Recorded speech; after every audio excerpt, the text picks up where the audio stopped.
In this video, you will discover your English level. Beginner A1, Pre-Intermediate A2, Intermediate B1, Upper Intermediate B2, Advanced C1 or Proficiency C2. You don't need to take a formal test, you only need to focus and listen. We have 6 stories for 6 different levels, each specifically designed for one of these levels. If one story feels easy but the next one is challenging, don't worry. That is exactly how you find your English level. Stage 1. Level A1 Beginner. A1 or Beginner is the first level. In this level, the English is simple and clear.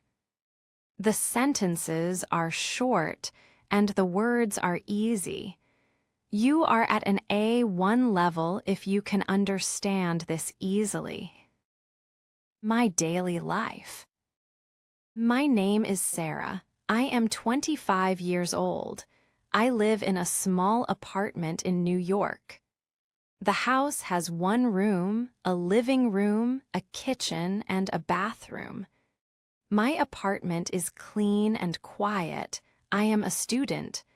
I am studying business and I hope to start my own company one day. I work in a bookshop 2 days a week. It is near my home. I go to my university 3 days a week. I go by bus. It takes 40 minutes. It is far from my home. Every morning, I wake up at 7 o'clock.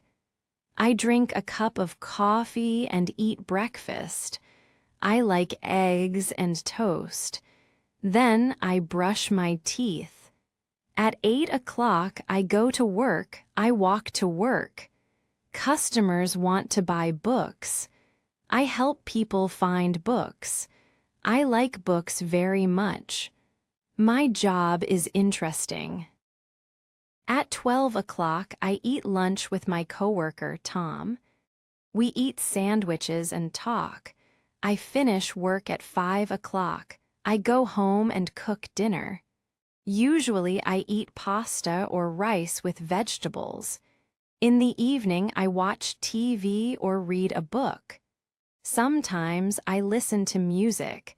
I have a cat. Her name is Luna. She is white and very soft. Luna sleeps on my bed. I go to sleep at 10 o'clock. On weekends, I go to the park. There are beautiful flowers and tall trees. I sit on a bench and watch them. I meet my mother and father on Sundays. We eat dinner together. I am happy with my simple life. Life is good. Great job! If you understood this story easily, congratulations! You are at least at an A1 level. In this stage, you can understand important words and short and direct sentences. Stage 2. Level A2, Pre-Intermediate. Now, are you ready to move on to the A2, Pre-Intermediate level? In this level, sentences get longer and more difficult than A1 level. You can understand familiar topics such as time, physical locations, and daily routines. So, if you can understand the next story without much difficulty, you are at least A2 level. A weekend trip. My name is David, and I want to tell you about my last weekend. It was a very special time for my brother, Daniel, and me. We live in a big, noisy city, so we decided to visit a small, quiet town near the mountains. We were very excited about that trip. We left our house very early on Saturday morning at about 5 o'clock. The weather was quite cold, but the sky was very clear and blue. We traveled by car for 3 long hours. Daniel drove the car, and I listened to my favorite music. When we got to the town, we found our hotel. It was a very old building, but inside it was warm and comfortable. The lady at the front desk was very kind. First, we were very hungry, so we had a big breakfast at a cafe near the hotel. I ate pancakes with honey and drank a large glass of orange juice. Daniel had eggs and toast. Then we put on our coats and went for a long walk in the forest. We saw many colorful birds and a small, beautiful river. My brother took a lot of photos with his new camera because he likes nature and photography. However, in the afternoon, the weather changed. The clouds became dark, and it started to rain, so we walked back to the hotel quickly. We were a little wet, but we felt happy. We sat near the fire in the hotel and played cards for 2 hours. It was very relaxing. For dinner, we went to a small restaurant and tried a vegetable soup. It was hot but very good. On Sunday morning, the sun was in the sky again. We visited a small museum in the center of the town. We learned many things about history.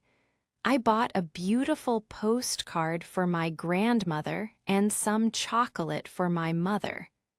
We drove home in the evening. I felt a bit tired after the long drive, but it was a great trip. I really want to go back there next summer with my whole family. Fantastic! Your English level is A2 or higher if you understood it easily. You can understand short compound sentences about daily life, hobbies, and work. Stage 3, Level B1 Intermediate. Now we are going to go to B1 Intermediate level.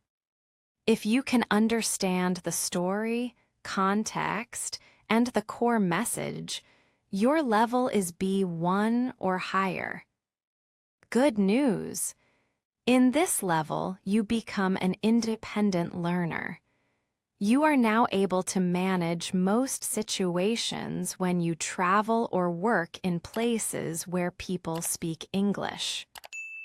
The unexpected job interview. I was looking for a job for 3 months before I finally received an email from a large marketing company.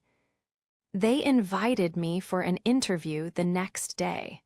That evening, I spent hours researching the company's history on its website. I also spent a lot of time practicing my answers to common questions in front of a mirror.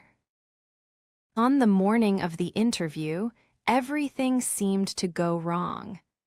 First, my alarm clock didn't ring, so I woke up 40 minutes late. I jumped out of bed and ran to the kitchen, but then I realized that I had run out of coffee. It was a terrible start to such an important day. I dressed quickly and ran to the train station, but all the trains were delayed. I looked at my watch and thought, I might miss this wonderful opportunity. I felt a bit hopeless, but I decided not to give up. Luckily, I found a taxi nearby. As I was stuck in heavy traffic, the rain continued to fall. I tried to stay calm by listening to some relaxing music on my phone and taking deep breaths. When I finally arrived at the big office building, I was 10 minutes late. My heart was beating fast. I apologized to the friendly receptionist, but she smiled and told me not to worry. She said that the manager was also running late because of the weather. I sat down and waited for 5 minutes to collect my thoughts. During the interview, the manager asked about my previous experience and my goals for the future. We talked for nearly an hour. The manager seemed impressed with my creative ideas and my positive attitude. We even laughed a little about the rainy morning. A week later, the company called me and offered me the job. This experience taught me an important lesson. Even if things start badly, you should stay positive and never give up. Congrats! If you understood the story and it felt natural to you, your English level is B1 or higher. Stage 4, Level B2, Upper Intermediate. Now we are going to move to B2, Upper Intermediate level. At this level, your English flows smoothly and feels more natural and fluent. The impact of technology on society. In the modern era, technology has transformed the way we communicate, work, and spend our leisure time. These advancements have brought many great benefits, but people are also having serious discussions about how they affect our relationships. On one hand, the internet allows us to stay connected with friends and family members who live thousands of miles away. Social media platforms enable the rapid sharing of information and ideas, and this creates a feeling that we are all part of a global community. For example, a student in Italy can message a friend in Japan instantly. This was impossible just 30 years ago. However, there is a growing concern that digital interactions are replacing face-to-face conversations. Many people spend hours scrolling through their feeds instead of engaging with the individuals sitting right next to them. This behavior even has a name: phubbing, which means ignoring someone to look at your phone.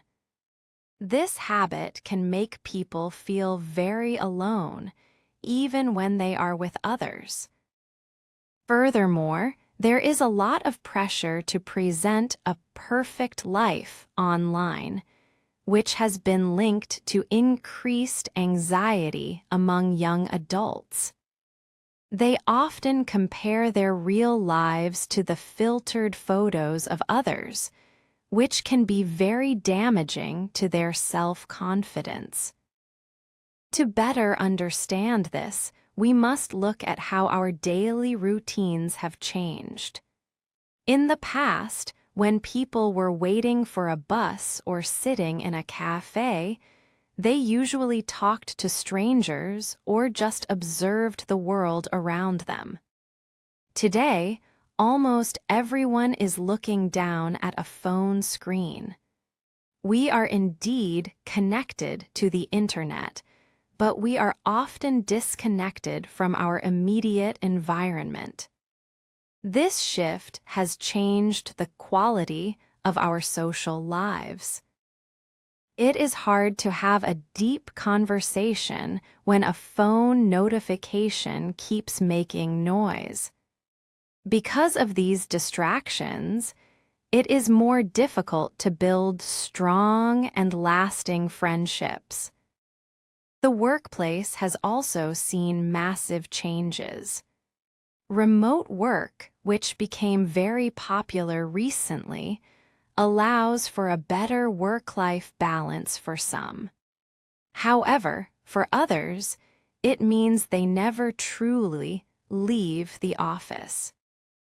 If your laptop is always on your kitchen table, the line between your professional life and your private life disappears. Many employees feel they must answer emails at 9 p.m. because the technology allows them to be reached at any time. This constant availability can lead to burnout and stress, which are serious issues in today's society. If we want to maintain a healthy balance, we must learn to use technology more carefully. This could involve setting specific times for checking emails or setting up screen-free zones in our homes, such as the dining room or the bedroom. By doing this, we create space for real, continuous human connection. We need to remember that our phones are tools, not our masters. Moreover, the role of education cannot be ignored. Educators and parents play a crucial role in teaching the next generation about digital manners and the importance of real-world connections. Children need to learn that not everything they see online is true. They need to understand that social media usually shows only the best parts of someone's life, not the whole story. Today, teaching children how to use the internet safely is just as important as teaching them how to read and write. From an economic viewpoint, innovation has created millions of jobs in the tech industry. We have apps for everything: ordering food, booking flights, and even learning new languages. This convenience is wonderful, but it comes at a cost. Our personal data is often tracked, and we are constantly targeted by advertisements. We must ask ourselves, is the convenience worth the loss of privacy? This is a question that governments and individuals are still trying to answer. As we move forward, we must ensure new technology serves people instead of controlling them. We should use technology to increase creativity and efficiency, but we must not let it replace the essential things that make us human: empathy, touch, and presence. For instance, instead of just sending a text message to wish someone a happy birthday, why not call them or meet them for a coffee? These small choices can make a huge difference in our mental health and the health of our relationships. We should also consider the digital gap in our world. Many of us use high-speed internet every day and forget how lucky we are to have it. However, millions of people still do not have basic tools like computers or the internet. If technology is the key to the future, we must ensure that it is accessible to everyone, not just the wealthy. Otherwise, the gap between different parts of the world will only grow wider. Overall, technology is a double-edged sword. It has the power to bring the world together, solve global problems, and create new jobs, but it can also cause stress and a loss of privacy. As we have seen, Technology affects everything from our personal friendships to our professional lives and education methods for our children. To move forward, we must close the digital gap so that everyone has a chance to succeed, not just the wealthy. Ultimately, technology should be a tool that improves our lives and makes us more efficient, not a barrier that separates us from the real world. The future depends on our ability to use these powerful tools with wisdom and purpose. We should be the ones in control of the on and off switch. By making conscious decisions today, like setting screen-free zones and choosing face-to-face talks, we can enjoy the benefits of innovation without losing our human connection. Outstanding! If the story made sense to you, your English is B2 or higher. Now it's time to be ready for a more advanced level that includes reflection and deeper thinking. Stage 5, Level C1 Advanced. Let's dive into C1, Advanced Level Test. In this level, English sounds truly effortless, expressive, and elegant. The philosophy of urban architecture. Urban architecture is frequently perceived merely as a functional necessity, a series of containers for human activity. Yet, upon closer inspection, it serves as a profound reflection of a society's cultural identity and its historical journey. When walking through a large city, an observer can see a clear contrast between different styles. These range from the grand stone buildings of the 19th century, which represent power and stability, to the modern glass and steel towers that reach toward the sky. This architectural variety is not just for looking at. It tells the story of how human goals and urban planning have changed over many years. The 19th century structures we see today were often built to show strength. Using heavy stone and detailed decorations, these buildings were intended to last a long time, giving citizens a sense of history. However, as we moved into the middle of the 20th century, new movements began to prioritize utility and simple materials.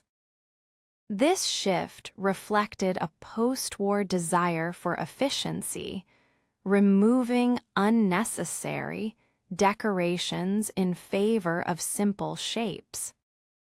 In the modern landscape, the rise of iconic buildings designed by famous architects has turned cities into centers of prestige. While these structures often give a city a recognizable brand, they also raise questions about whether modern design is becoming too separated from the needs of local people. The relationship between the old and the new is not always easy. It is often a difficult balance between a city's history and its hopes for the future. In recent decades, there has been a significant and much-needed shift towards sustainable design. We have reached a point where architects must find a way to balance the constant demands of fast urban growth with the absolute need to protect the environment. The statistics are clear. Urban areas use a huge amount of global energy, and are the main contributors to carbon emissions. As a result, the industry has seen the development of green skyscrapers. These buildings are amazing examples of modern engineering. They include vertical gardens that act as natural air filters and advanced systems to collect and use rainwater.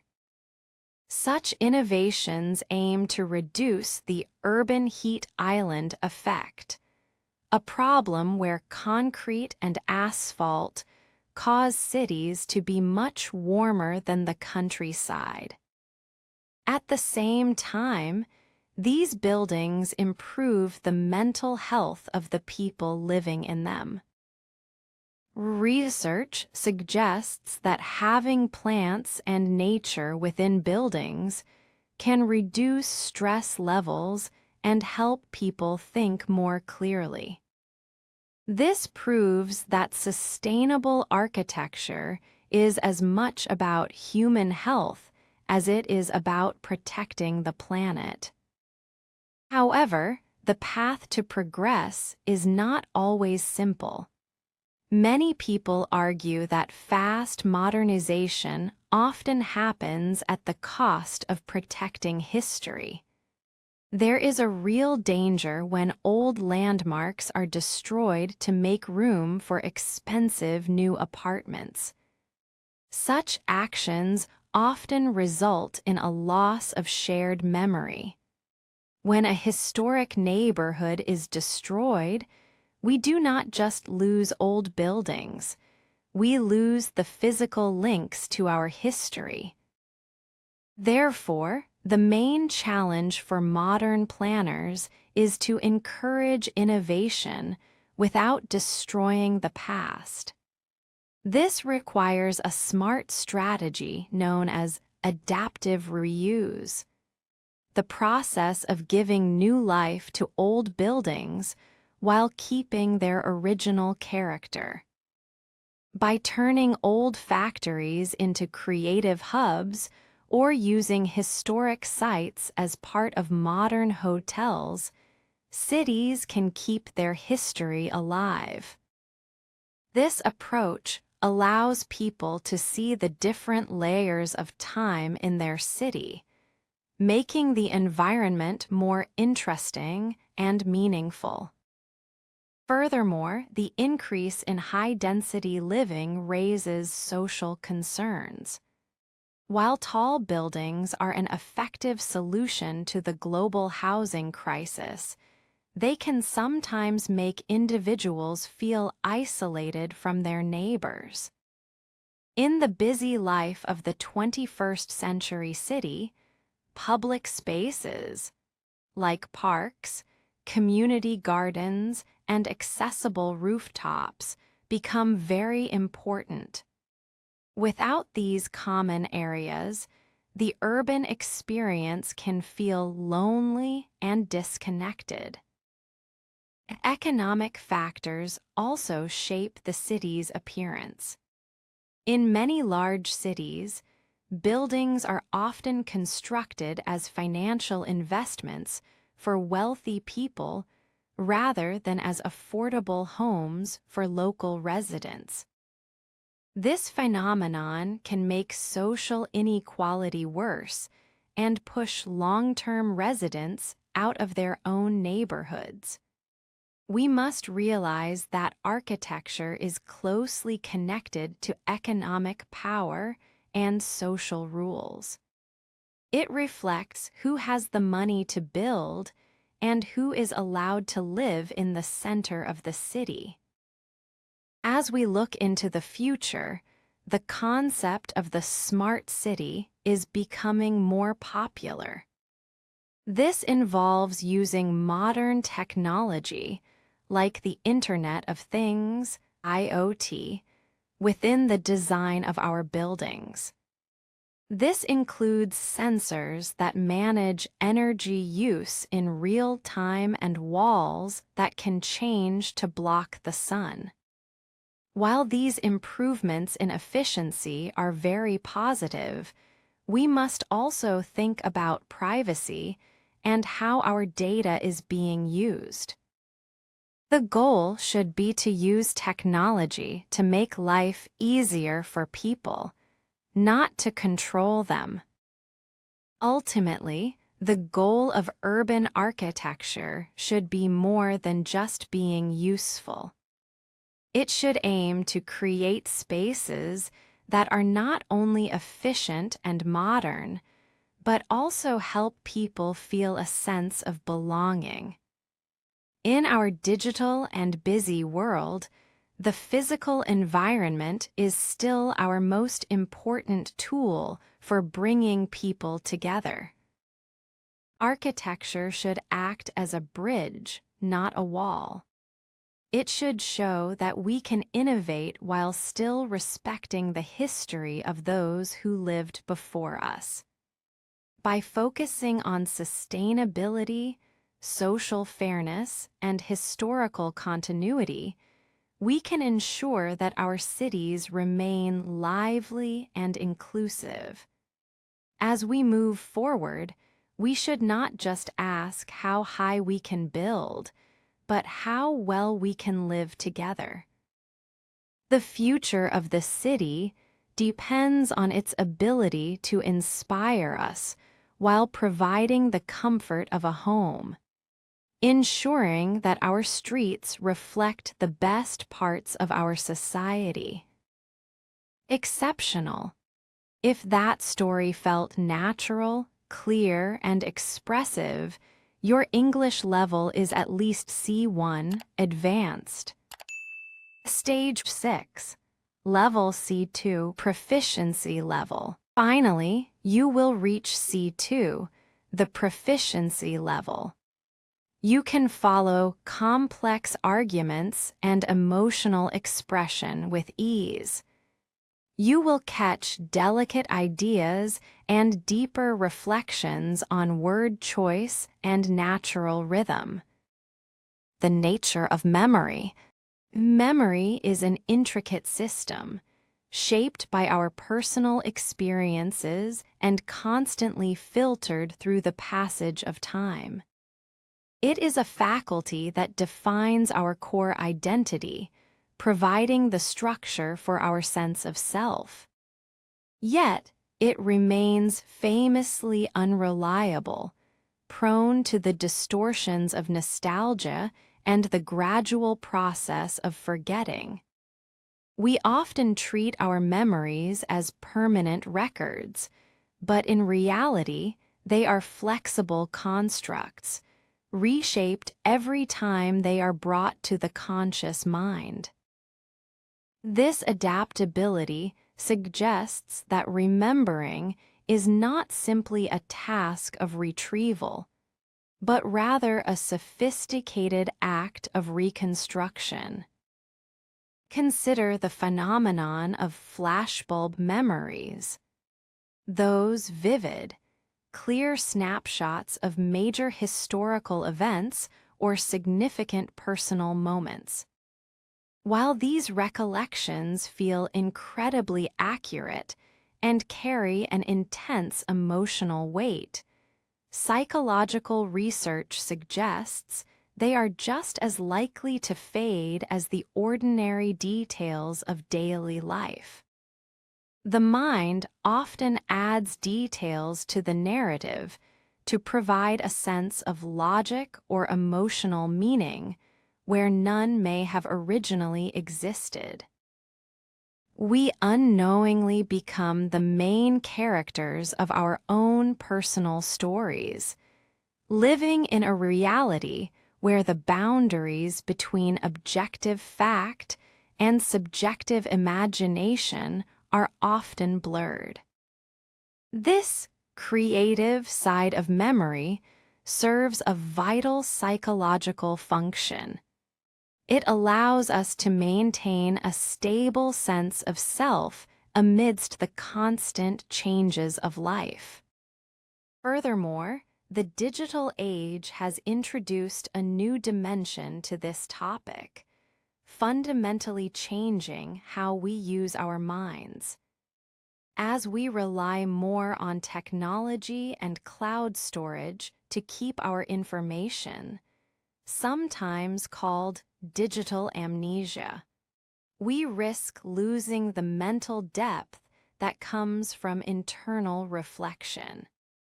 The act of remembering is becoming a passive search for data rather than an active pursuit of wisdom. When all human knowledge is available with a quick search, the motivation to internalize and truly learn information decreases. We must ask, by documenting every moment with our devices, are we accidentally stripping the experience of its real value? This shift also affects our shared history.